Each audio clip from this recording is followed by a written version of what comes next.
नमस्कार दोस्तों, मैं हूं चंद्रशेखर तिवारी और जस्ट चिल शो के आज के संग में आपका स्वागत है। आज हम बात करेंगे पश्चिम बंगाल की। पश्चिम बंगाल में 2026 में होने वाले विधानसभा चुनाव में भारी राजनीतिक उथल-पुथल होने की संभावना दिखाई दे रही है और इसी उथल-पुथल के कारण पश्चिम बंगाल की मुख्यमंत्री ममता बनर्जी को अपनी राजनीतिक जमीन खिसकते हुए दिखाई दे रही है। और उनको ऐसा क्यों दिखाई दे रहा है, इसको 3 ऐतिहासिक कारणों के संदर्भ में देखा और समझा जा सकता है। और इसका पहला संदर्भ छुपा है 2024 के लोकसभा चुनाव में। आप सभी को याद होगा कि 2024 के लोकसभा चुनाव में ममता बनर्जी के पार्टी के प्रत्याशी और पूर्व क्रिकेटर यूसुफ पठान ने बहरामपुर लोकसभा सीट से कांग्रेस के प्रत्याशी अधीर रंजन चौधरी को लगभग 85,000 वोटों के अंतर से हरा दिया था। इसमें सबसे ताज्जुब की बात यह है कि यूसुफ पठान ने गुजरात से पश्चिम बंगाल में आकर कांग्रेस के पश्चिम बंगाल के सबसे बड़े नेता अधीर रंजन चौधरी को हराया था। और यह अधीर रंजन चौधरी वही हैं जो पिछले 5 लोकसभा चुनाव से इस सीट से जीतते हुए आ रहे थे। मुस्लिम राजनीति और मुस्लिम मतों का ध्रुवीकरण का यह एक जीता जागता उदाहरण है कि मुस्लिम मतदाता अन्य समुदाय के नेताओं को अपना नेता तभी तक मानता है जब तक उनके सामने विकल्प के तौर पर कोई मुस्लिम राजनेता नहीं आ जाता।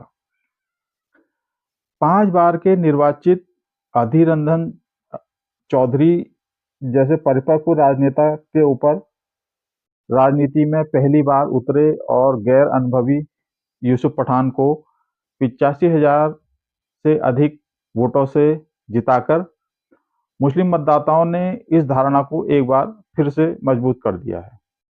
इसी प्रकार का एक दूसरा संदर्भ और उदाहरण हमारे सामने तब आया था जब मोहम्मद अली जिन्ना ने एक अलग राष्ट्र के रूप में पाकिस्तान के निर्माण की बात कही थी।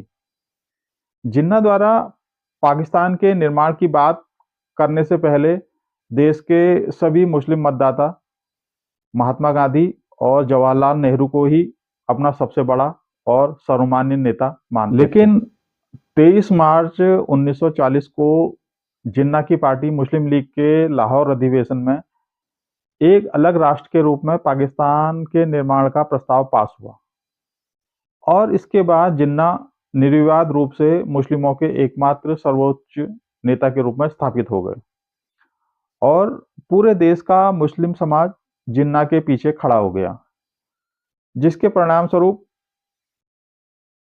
वर्ष 1946 के प्रांतीय विधानसभा चुनाव में जिन्ना की पार्टी मुस्लिम लीग ने मुस्लिम बहुल क्षेत्रों की लगभग 90% से अधिक सीटें जीत ली।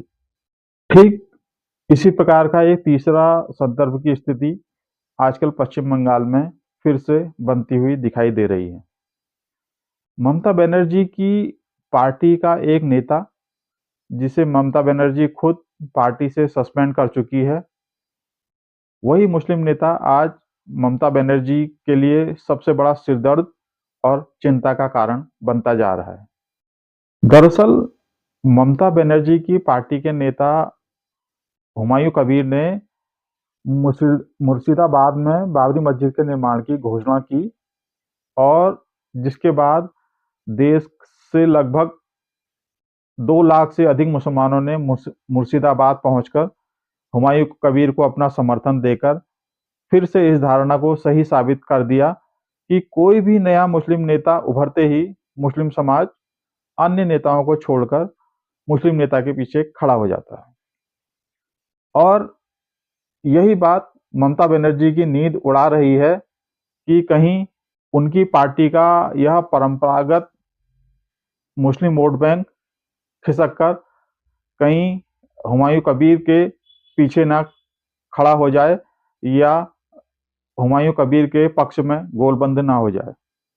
इन सब घटनाओं के अलावा पिछले दिनों पश्चिम बंगाल में जो एसआईआर की प्रक्रिया संपन्न हुई है और उनसे जो आंकड़े निकल कर आ रहे हैं, इन आंकड़ों को देखकर भी ममता बनर्जी को अपनी राजनीतिक जमीन खिसकती हुई दिखाई दे रही है। ताजा आंकड़ों के अनुसार लगभग 54.6 लाख मतदाताओं की संख्या ऐसी है जो कि मृत, डुप्लीकेट अथवा पलायन कर चुके लोगों की श्रेणी में पाए गए हैं और इन सभी मतदाताओं का नाम हटाने की प्रक्रिया शुरू हो चुकी है। इसके अलावा 25 से 30 लाख मतदाता ऐसे पाए गए हैं जो कि अनमैप्ड हैं, अर्थात उनका कहीं से कोई पता नहीं चल पा रहा है, अर्थात जो अपने निवास पर नहीं पाए गए हैं या गायब हो गए हैं। इन सब नामों को भी सूची से हटाया जाएगा। इसके अलावा लगभग 20 से 25 लाख मतवा समुदाय के लोगों को भी मतदाता सूची में जोड़ा जाएगा, जिन्हें अभी तक मतदान के अधिकार से वंचित रखा गया था।